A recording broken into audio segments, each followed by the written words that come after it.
Welcome to this edition of On Politics. I'm Dr. Eric Morrow at Tarleton State University, and I want to welcome you to this week's show.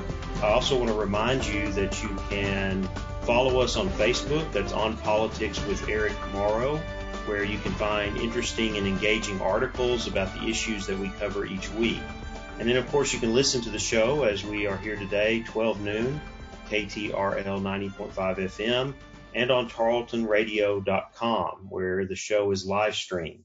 You can also listen after the show airs on SoundCloud or where you get your podcasts. But I also want to announce this week that we are now available through Amazon Podcasts.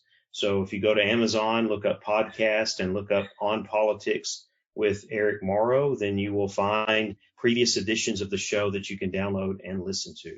So I want to thank you for joining us this week as we move closer and closer to a national election, the general election, which, of course, the focus is on the presidency, even though we have other elections that are happening in the state and locally. But as we move closer to that election, one of the things that we have seen that is a major issue that has come to the forefront, and I think this was on front and center during the conventions, during the week of the conventions, when you had protests, when you had some of these becoming violent, in certain cities that were happening as these conventions were going on, especially the week of the Republican convention, when also the messaging and some of the focus began to be or continued to be on law and order. And we know as we move closer to the debates, the presidential debates, that this is most likely going to be one of the major issues as some of this continues around the country in response to what happened with George Floyd in Minneapolis and what has happened and come to light in other places, as well as we continue to see videos surface and other things that add to this this environment where racial injustice, where policing, where many elements of this are under the spotlight and are being looked at and addressed in various ways and on various levels. Today, what I wanted to do on the show is first I wanted to welcome back Dr. Alex Del Carmen, the Associate Dean for our College of Liberal and Fine Arts, but also a national and international expert in criminology. He has a new book out, Racial Profiling in Policing. He speaks regularly, not just in the media, but to professionals in his work on many of these issues. But I invited him back today to talk about these issues around law and order related to the presidency, because we see this becoming a very substantial element in the rhetoric, in the messaging, in the campaigning that is going on leading up to the election. And I think it's very important for our listeners to kind of understand really what is the role of the presidency when we look at what's happening across the nation and how a presidential administration or through the executive branch of government or through supporting various policy initiatives engages with this. Because I think a lot of what we're hearing are presidential candidates that are going back and forth saying, I'll address this, or no, he won't address this, I'll address it. It's a lot of, like I said, rhetoric without a lot of substance. And so my question then comes out of that is, what really is the role of a president in addressing some of these issues that we're seeing happening in policing, as well as some of the issues dealing with racial tensions and racial injustice around the country. So I welcome Dr. Del Carmen. Glad you can join us today and be back on the show. And I just want to put that first question to you, with this focus going on throughout the country and being highlighted by both campaigns for president. What, in terms of your understanding of this and the role that a president of the United States has in engaging with these issues and challenges that we see happening around us? So thanks for having me again. It's so great to be back and excited for all of you that you're going to be available on Amazon now.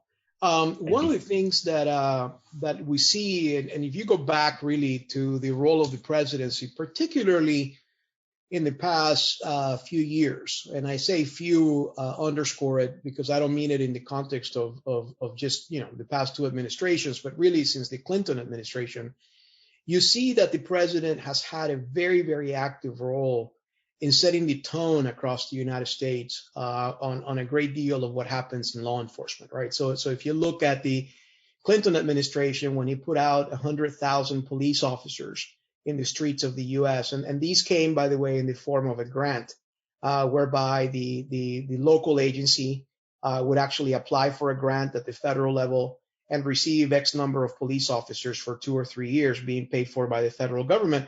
And 99.9% of the local law enforcement, they actually not only did that, but they also used that as a conduit to keep those officers in place and simply pick up the bill, 3 or 4 years later locally to be able to pay for it. But along with that benefit of additional police officers came USC 14141, which if you look at that particular code, what it did do is it allowed for the federal government to essentially intervene in local law enforcement as it relates to consent decrees.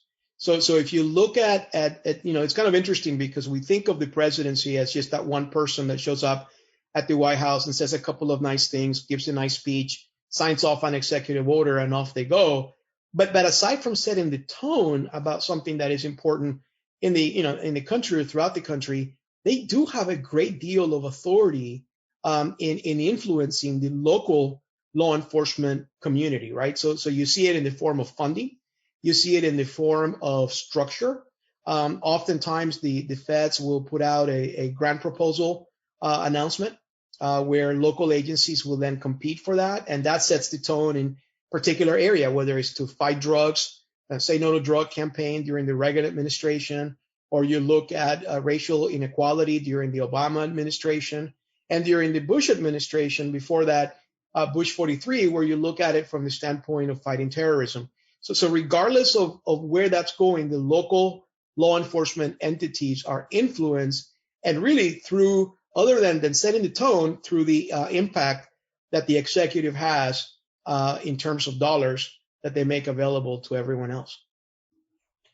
So when we look at that influence and impact with bringing federal dollars and federal resources, one of the things that's always a concern with state and local governments, with federal dollars often come federal guidelines and federal directives that have to be met in order to ensure that funding is received and is able to be used. Has that created any challenges at the state and local level, or maybe even a difference between, say, like large urban areas compared to others, where there is a focus that the federal government wants, but maybe that's not necessarily what state and local leaders see as well? Absolutely. So one of the things that we see, for instance, is that, it's kind of like going back to what Reagan used to say in his speeches, that if somebody knocks at your door and says, I'm here on behalf of the government, and I'm here to help you, that there were no greater contradictory words in one sentence than those, right? But at the end of the day, what happens from the federal entities is that they actually administer this money, they facilitate it, but it always comes with strings attached, right? And or requirements. And so many of the local communities that are, rural areas, say here in Texas, where the state of Texas has the most law enforcement entities in the state out of any state in the United States, right? So then, and most of our entities of law enforcement in Texas are in fact rural, small to medium-sized agencies. And so you give money from Washington D.C. to one of these very small agencies, and you require them to evaluate what happens with the money, to do follow-up reports, to show progress and success rates in however the money is being spent. It does present a significant challenge for them because they don't have the ability, the equipment, or the talent that, say, some of the bigger cities would have in being able to have entire units within the police department that are going to address and meet those requirements. And so what essentially ends up happening is that the smaller agencies end up losing the money or sometimes not qualifying for the money as some of the larger agencies do. So it does present a challenge. And obviously in the execution of it, right? So we had back in the 90s what is called the weed and seed programs, which were basically grant money that came into cities that allowed them to weed out the crime and plant the seeds. That's why it was called weed and seed, plant out the seeds to prevent crime. And well, they all had to be evaluated. And so smaller agencies did not have the capacity to do it. And so they either lost the bid to get the money, or they simply were not able to keep the money after a few months. And so it is they are at a disadvantage. It is very much not connected and not necessarily representative of most law enforcement throughout the United States, but it's really about capacity to be able to realize the grant and some of the funding that comes with it. Well, we've seen in this climate that we're in, where we've seen what's going on in Portland and in other areas where the federal government has had a role. The Chicago, again, has been another one that's kind of been under, I guess, the watch of federal government, but you've also had federal agents deployed there as well. This gets cast sometimes as an us against them in trying to deal with some of these issues, trying to help people understand that is this really a conflict of approach and what outcomes local law enforcement want over against federal, or is there much more collaboration than what's portrayed sometimes in trying to resolve some of these issues? Certainly the majority of people don't want the violence, they don't want the destruction and so on.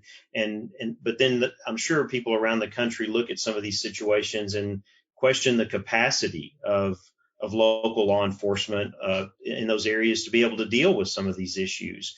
So I don't always see that necessarily as a conflict with federal government involvement, but what do you see, and what's your perspective on some of those situations where sometimes it's kind of cast as the federal government intruding on local agencies who are either attempting or maybe even asking for help to solve some of their challenges?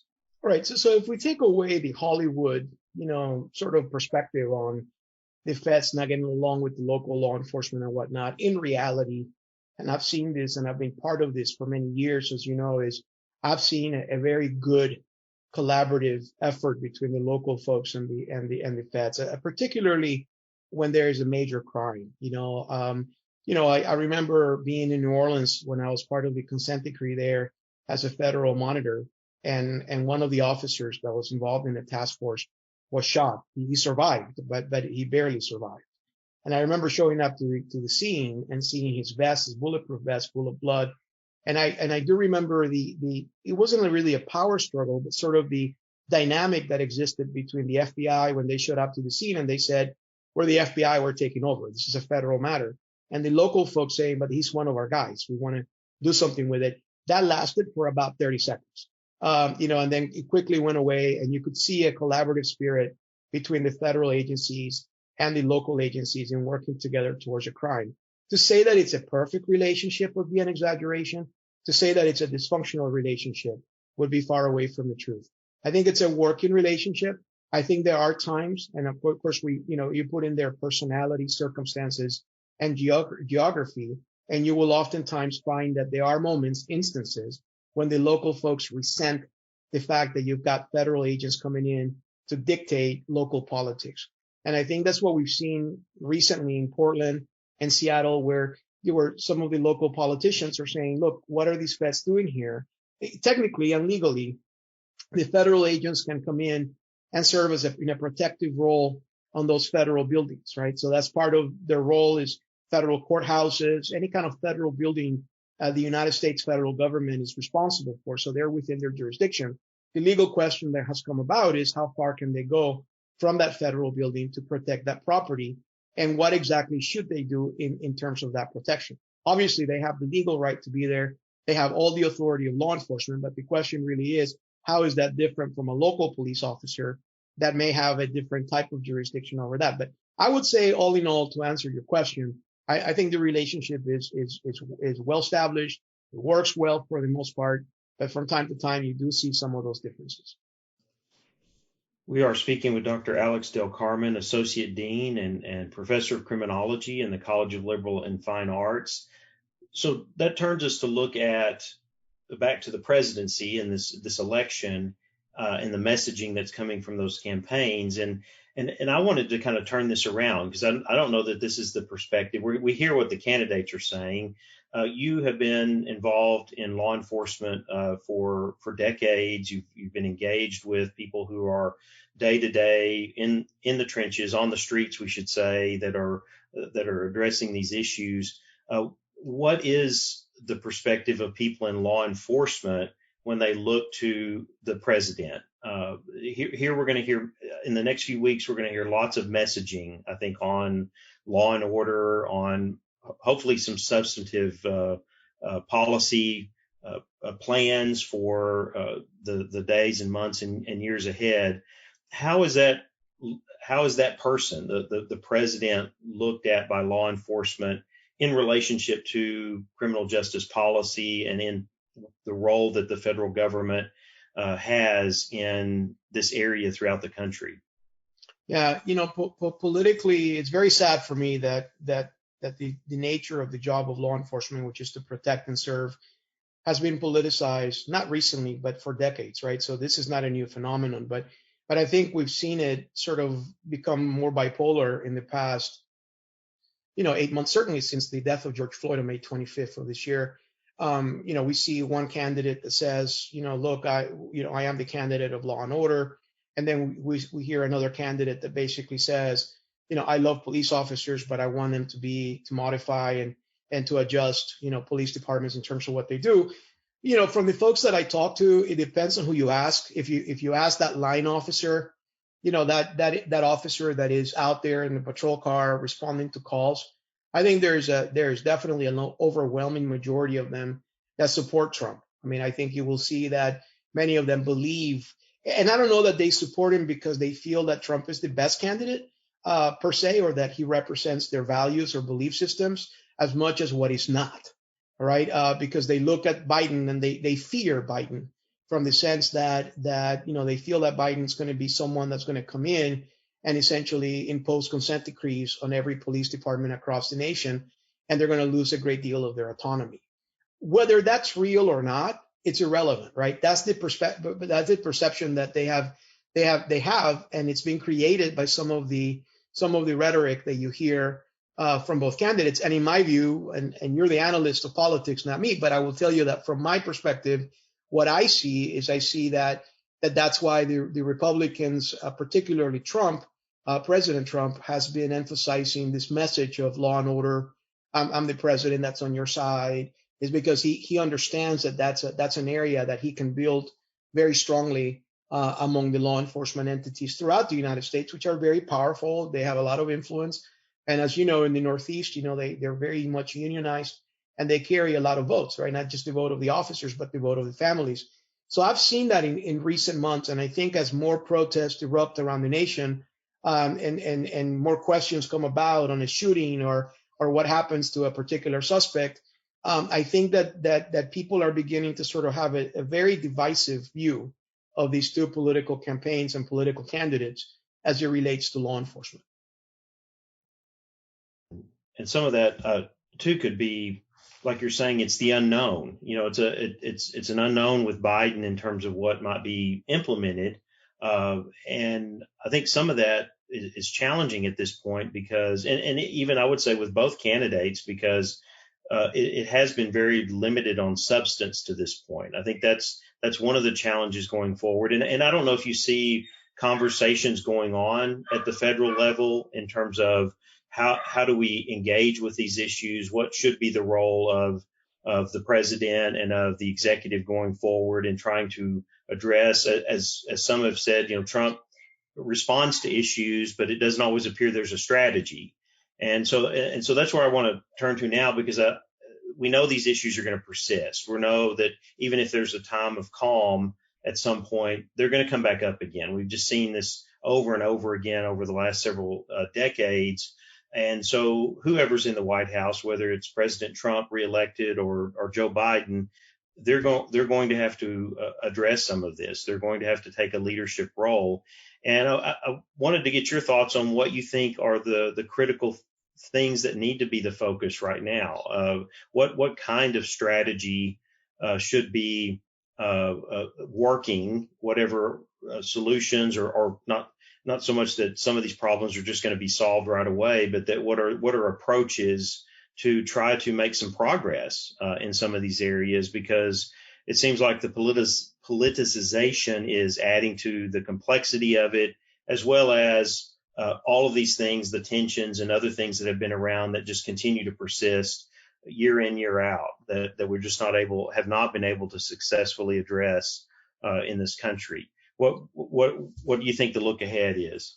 Yes. Or what path should they be on, I should ask? Right. So let me kind of take you back a little bit and look at, for instance, the Justice Department, right? So the Justice Department, and we have sort of an ongoing joke that some of us that work with them, we often say that there are two Justice Departments out there. There's one that's the political appointees, which are the higher ups, and then there are the career, individuals that are working, as part of the whatever government is in the White House, but they're just simply, they have a conviction to continue on their work, for instance, civil rights, right? So like if you look at the civil rights unit within US DOJ, Eric Holder, when he was Attorney General, he actually called it the gem of the Department of Justice, right? Because there was this huge emphasis on the work that they did.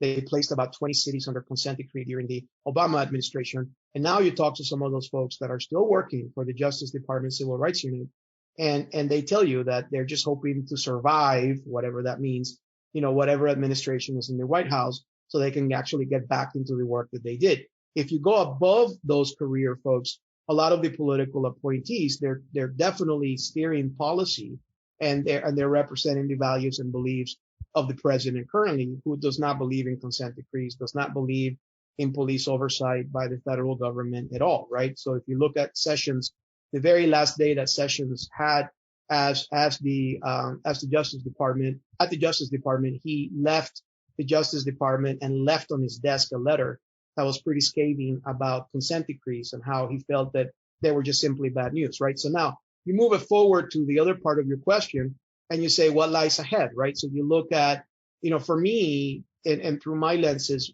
what we need in the White House, regardless of the candidates, regardless of the political parties, what we need is someone that's going to insist on transparency and accountability. To me, those are the two key components of every law enforcement entity in the United States today. And many agencies, some of whom I work with and I have a lot of respect for, because they're just amazing people. I will tell you that they all have great policies. They have great procedures. They have all of that very well done. But what is lacking, I think, across the board is an emphasis on what happens when those procedures are in writing, but they're not being carried out by the officers. And so obviously that accountability factor is very important. And I would argue that that's where data comes in, right? And that's where people like you and I come in to assist those agencies in the context of interpreting the data, figuring out what the data is showing, and enforcing whether or not, those accountable factors are there. Now, the data is being produced right now, but no one's looking at it, and so they're do these great reports that are very fancy. They have wonderful color and wonderful print, but they're meaningless, right? So a lot of these agencies, have that. They have wonderful cosmetic components and the data is there, but there's no analysis or little analysis is being done on the data. The other part of it is transparency. The communities out there, they want someone who's going to tell them the truth, whatever the truth is going to be. You look at the Metroplex right now, Eric, and you've got Arlington, Fort Worth, and Dallas all looking for a chief of police at the same time. In the 22 years that I've lived in the Metroplex, we've never seen anything of the like. And it's not uncommon, right? So across the U.S., you see these vacancies where people are leaving at the senior level and also at the junior level. People are just taking off. They're done. They're fed up with it. So I think what we need is a leader in policing that will sit down with the community, that will try to educate them as it relates to the very complex job of a police officer, but also someone who's not going to be afraid to release videos, to have discussions about those things that matter, so that people can believe again in the law enforcement community in a way that perhaps is deserving of both sides. Do you think in looking ahead too that a lot of these issues have in eroding some of that trust or just questioning that's being brought up about policing and so on, is that already having an impact on the profession itself in terms of people leaving and the challenges of recruiting? Do you see the need going forward of perhaps another federal initiative that tries to put more police officers on the streets, that tries to maybe restore some of that by at least providing additional resources that may be helpful at a time like this. I don't know what trends are happening at this moment that whether it's President Trump having to address it going forward or something that a Joe Biden is going to inherit and have to address in some way. Yeah, I think that's a great question. And if you ask the law enforcement leadership right now, and I talk to them daily, right? If you ask them about this, they will tell you that there is a true serious concern that they're losing people that will never be replaced. It's across the board, and it's throughout the entire United States. You talk to folks in Seattle, in Michigan, in Detroit, in Miami, in Houston, in Dallas. There's sort of a universal concern that officers, that they're not going to be able to recruit talented people because young people that come to universities like Tarleton and get a degree in criminal justice or something close to CJ, and they go out there and look for a job, they're going to be looking for a federal job instead of a local agency. So I think that the concern is there. The science told us that after Ferguson, in fact, I just finished writing an article on this, that after Ferguson, there was something called the Ferguson effect, which basically meant that some people essentially, were turned off by going into law enforcement because of the bad publicity, the social media attacks and the media attacks that they've had. It's hard to say whether for the most recent climate of protest and the death of George Floyd is going to have that kind of effect, but I think it's reasonable to expect that it will. And the question is to what degree, and secondly, what can be done to address it? Like you said in your question, is this a presidential issue? And I think so. I think that the president, the executive, can do a lot in the context of facilitating dollars to local agencies to bring talent. And there is also a calling by the community to hire more minority officers, or for the officers to represent the ethnic and racial background of the community that they serve. And so it's an interesting challenge, but I think that we're going to have a very challenging year or two ahead of us in the law enforcement community to figure out how we can address that gap. So between now and the election, we're going to have a series of presidential debates. And last week's show, I covered some of the data points that we're looking at swing voters, showing that this has been one of the steadiest elections in terms of fluctuation since 1940. There's not a lot of swing voters left out there from what the data is showing. And a lot of people have not moved from where they were 6 months ago. But that being said, these debates, whether they persuade people to one candidate or the other, my approach to them always is about substance. I don't want to hear them demeaning each other in terms of what they've done or haven't done or so forth. I want to hear what they're going to do going forward. So I know in social science, in our social sciences, we're not so much on predicting. And so I'm not asking necessarily to predict here, but you being in the field that you're in and having seen so many different perspectives and had so many experiences, if you're listening to those two candidates for president, what are you listening for when we're talking about law and order, we're talking about criminal justice issues? What would you be hoping to be able to hear from either candidate or perhaps even both of them to see a way forward in how they may address some of these issues? Yeah, I mean, that's a great question, but I will tell you that I would be hopeful to hear a plan. More than rhetoric, I would want to know what that plan looks like, right?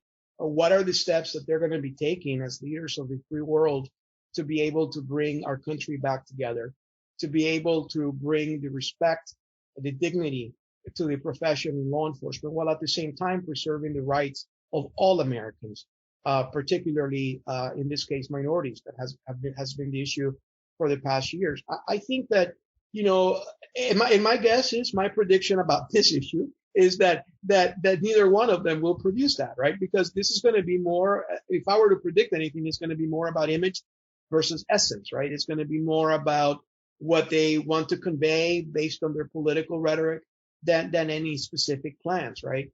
My concern going forward is that the elections, and this is where perhaps your world of politics with my world of criminal justice, meet, is what happens the next day after the election. In other words, are we going to have challenges across the country on what happens in the context of who won what and by what margin? And are there going to be legal challenges? And what is that going to do to the psychic of the United States, the people that are already angry, that are frustrated with COVID, that are frustrated with the loss of their jobs, that are frustrated with people in their families that have either gotten sick or lost their lives? What's going to happen to that? Because we criminologists, as you know, we not only study the rule of law, but we study the human condition, right? So you look at that and you say, what does that do to the human being that's out there in the streets feeling that they just don't have the time, the patience, or the interest for politicians to go at each other's throat, and they just want solutions, and they want to make sure their families are not sick and they won't get sick, and that the country is going to move forward? That's what I'm concerned about. And because I think that when or if that happens, we are in a new turf in this United States that we've never been through before.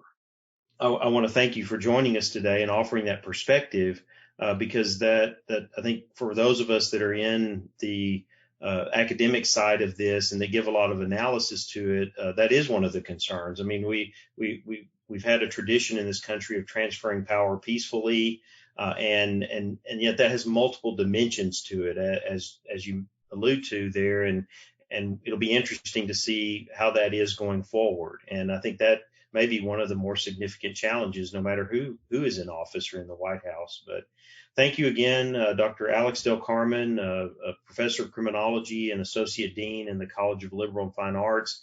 It's always a pleasure to have you on the show and really go deep with some of these issues for our listeners in a way that can help them engage, especially as we approach a general election and have all of these things kind of in the air and on our mind and out there in discussion. Thank you again for joining us today. Thanks for having me, Dr. Morrow. I enjoyed it. Thank you. We are going to take a quick break, and we'll be right back for more On Politics. Politics can be confusing, but On Politics with Eric Morrow has your back. Follow the show on Facebook. Search On Politics with Eric Morrow to stay up to date with the show and all the sources to follow right along. Whenever news breaks, first in Minneapolis, where he died, and then as the days went on, across America, FSN is there. Abbott responding to the coronavirus is a big deal, a task worth his government's time and attention. KTRL 90.5, classy radio for the Cross Timbers region, and your only local source for feature story news. Join us all week on 90.5 for the latest updates from FSN. Ever find yourself wishing you didn't have to miss your favorite radio show? Well, wish no more, because KTRL 90.5 FM is now streaming online. Tune in to catch your favorite broadcasts and shows live right at home from your computer or mobile device. To listen, please visit tarletonradio.com or click Listen Live at ktrl.fm. Welcome back to On Politics. I'm Dr. Eric Morrow here at Tarleton State University, and we want to thank Dr. Alex Del Carmen again for joining us for that very engaging segment looking at the role of the presidency in relation to law and order, policing, and other issues, especially looking to the upcoming election. And we'll want to give that more attention and certainly see what the focus will be as the campaigns continue, and most certainly in the debates that will be happening here in a few weeks. Before I turn to the last segment of the show and kind of bring it back here to Texas to look at some specific issues related to the pandemic and the governor's orders and its recent announcements this past week, I do want to say that we are entering the week here of the 1-year anniversary for this show. So On Politics has been on now, KTRL 90.5 FM, for a year, and it has been an interesting and engaging year given all the issues, especially a general election cycle and the format of the shows. We started out with having two of us with Dr. Cogley on as well, and then, of course, switching to a more interview format. We will continue to change that up a little bit. I hope in a couple of weeks to welcome back Marcy Reynolds and Casey Thompson for our roundtable, especially after that first debate. But we will continue in this next year, our second year, to bring you quality interviews, to focus on information that helps you to engage with the issues that are out there on a local, state, federal, and international levels, just so that you not only can make informed decisions and really understand some of the challenges, the complexity of these issues, but that you can engage in dialogue with them as well.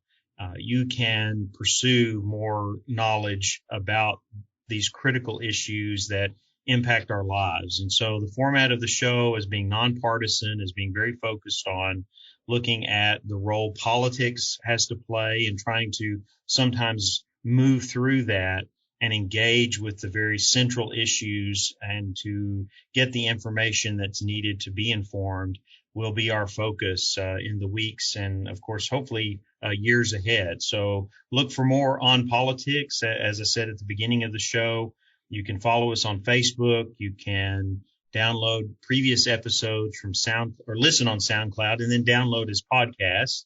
And now, as we announced, Amazon Podcast is a source for On Politics as well. So you have plenty of opportunities, whether it's live streaming online at tarletonradio.com, right here each week, noon, broadcast on 90.5 FM, or through SoundCloud and podcasts. So we encourage you to engage as often as you can and also offer feedback. I would appreciate feedback on Facebook, or through other venues in order to give us your perspectives and what you appreciate and like about the show, what you find beneficial. In this last segment of the show today, I want to bring this back to Texas, as I said, and I wanted to look into a little bit of research that I've been doing on the state response to the pandemic.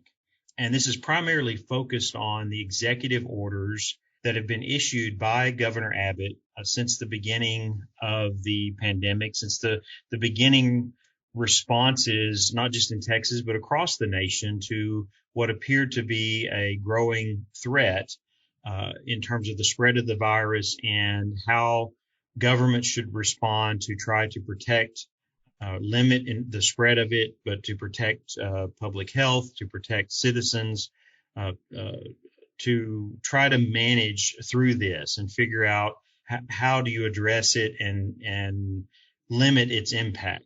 One of the primary concerns that we see through this, and I'll go right to the heart of the point, is the economic impact. I mean, this has been at the forefront of the response in Texas from the very beginning.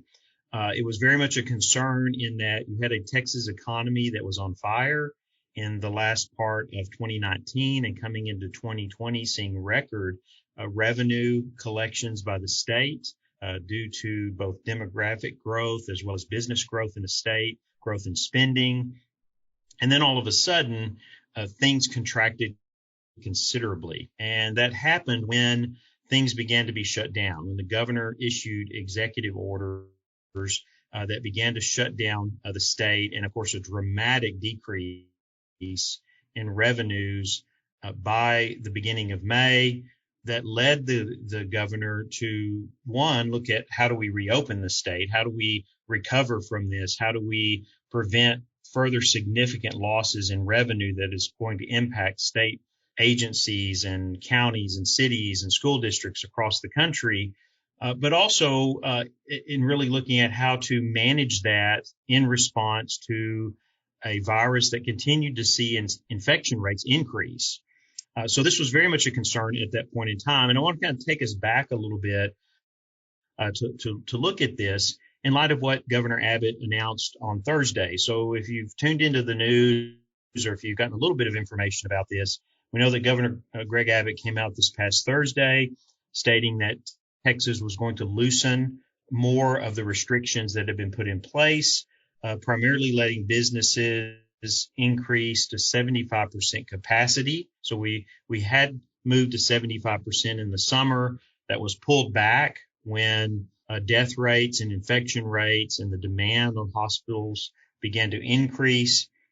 This was in July into August. Now we're seeing that while infection rates are increasing, some of that attributed to testing, hospitalizations, and the death rate attributed to COVID-19 has declined. And so now the opportunity here is to try to expand that reopening, as there has been some progress in limiting that impact, that significant health impact, both on the health system, but also on deaths itself. And so the governor announced this. He also said that he was not ready to reopen bars. That's been a point of contention over the summer, and we'll come back to that shortly. He also emphasized that the reasons for doing this are because of the metrics that his task force has been watching. And those metrics are trending downward. Hospitalizations, the drop has been almost 70% just in the last 2 months. The numbers for new cases has begun to drop, or has been dropping, where the daily new cases are just over 3,000 or close to 3,500, which is a significant decline from the highs in July, when we saw this thing just becoming very, very significant, the number of cases growing by large numbers on a daily basis. And so this opening is the next step in trying to mitigate the economic impact, on trying to try to get things back to some level of normalcy. The threshold is still in place for hospitals, so there are some hospital districts or areas of the state that will remain under certain orders and limits because their hospitalization rate related to COVID has not dropped below 15%. Elective procedures, which had been restricted since earlier in the summer, are now allowed throughout certain areas of the state. And then also, as we heard, by the end of this month, there will be the release of restrictions on visiting nursing homes and long care facilities, treatment facilities, assisted living centers, these long-term care facilities where people will be able to go back in on a limited basis. And of course, it'll have to be people who are selected as family caregivers, and then will be given that access. So this is where we are today, but let's go back just briefly over what has happened over the last few months. And it's hard to believe this short amount of time has passed. It seems much, much longer, I think, for all of us, that in terms of our experience and all that we've had to deal with in our workplaces, in our homes, in our communities. But we go back to March, where a state of disaster was declared on March 13th. The governor, citing his power to meet the dangers to the state and people presented by disasters. And so that's a direct quote from the executive order that would follow on March 19th, directing these initial restrictions and closures. And so at that time, the governor directed the public to avoid social gatherings of more than 10 people, to avoid eating and drinking in bars, restaurants and food courts, or visiting gyms or massage parlors.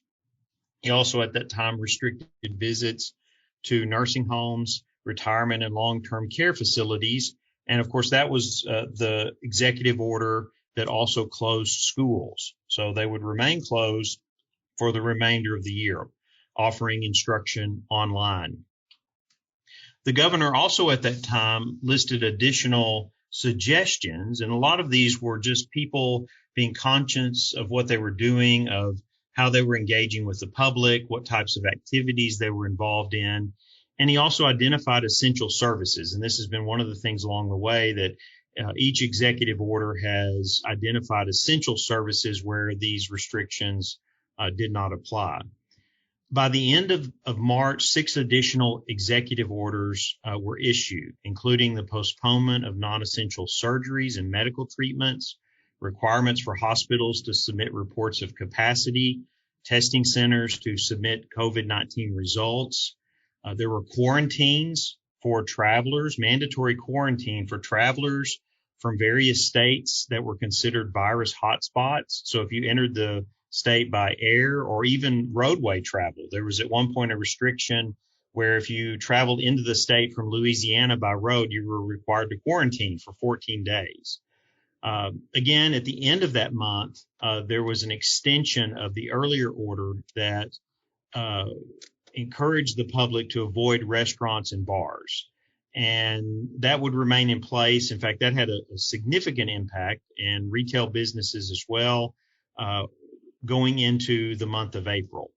Now, this is when we begin to see, and I don't have all the economic data in front of me today. We've talked about that in an earlier show. We'll probably come back to that when this is all over and look at what the economic impact is and has been, especially as we look to the budget process for the state in this next legislative session.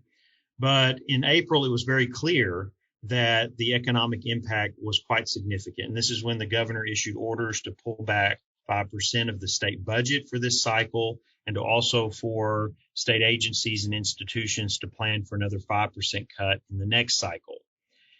The focus of the governor, though, at this point was on how do we reopen? How do we mitigate this economic impact while still trying to address the spread of COVID-19?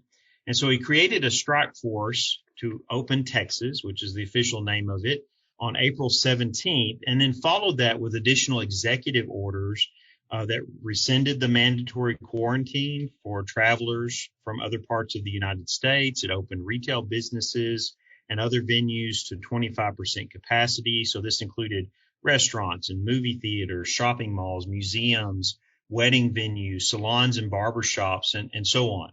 Additional reopenings followed by later in the month, which also increased dine-in restaurant capacity to 50%, which we were just at. Now he just raised it to 75, but at 50%, another executive order permitted bars at that time to open to 25% capacity, as well as bowling alleys, bingo halls, rodeos, equestrian events, driving concerts, and even amateur sporting events. Of course, all of these orders included the focus on public health measures, which included social distancing, the capacity. Okay, you had to stay below this capacity, and try to manage these, especially in a lot of businesses that may not be so much concerned about capacity, but that patrons of those businesses needed to maintain social distancing.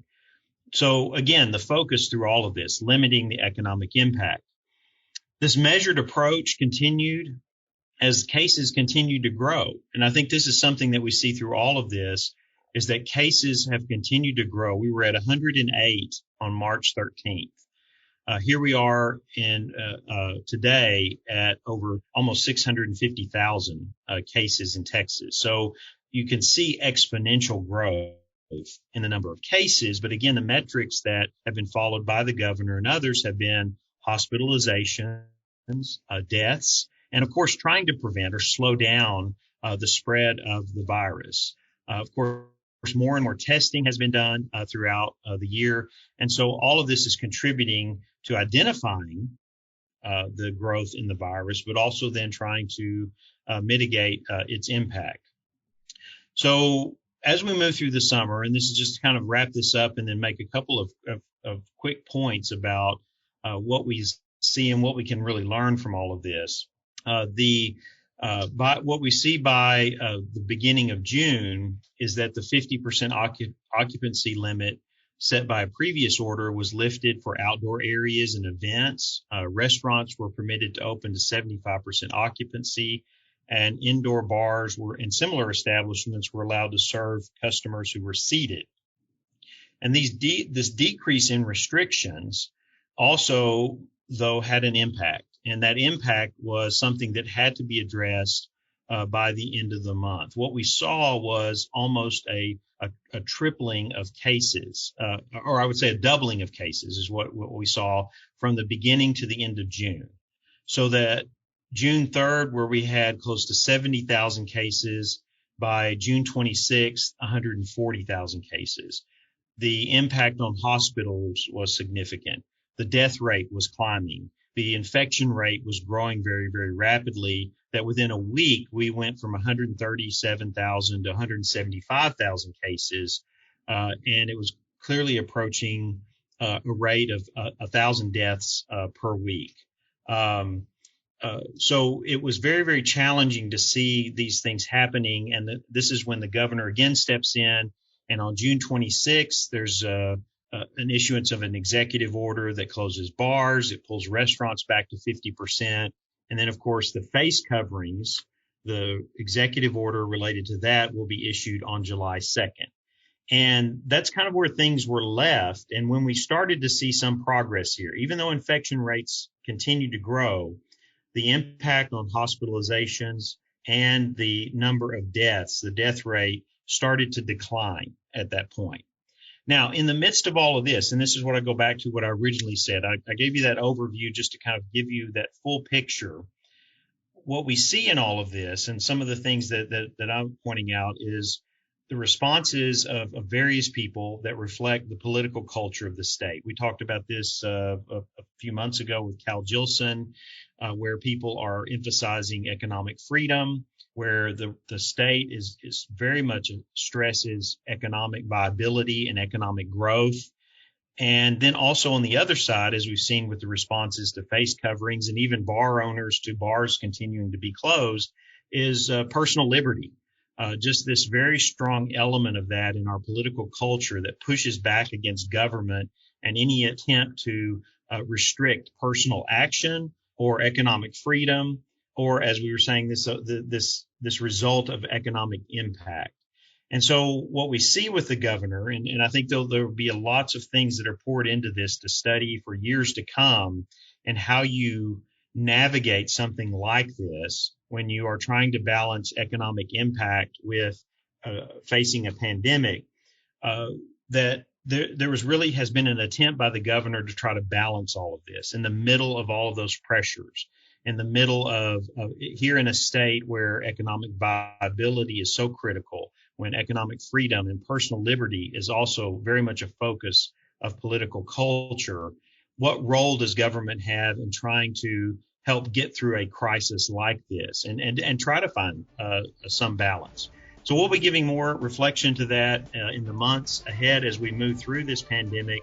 But I thought that would be very helpful to kind of look that over and see where we are on that timeline of reopening the state and how that has been approached over the last number of months that we have been facing this. I want to thank you for joining us today, and we'll look forward to being back with you again next week on Politics.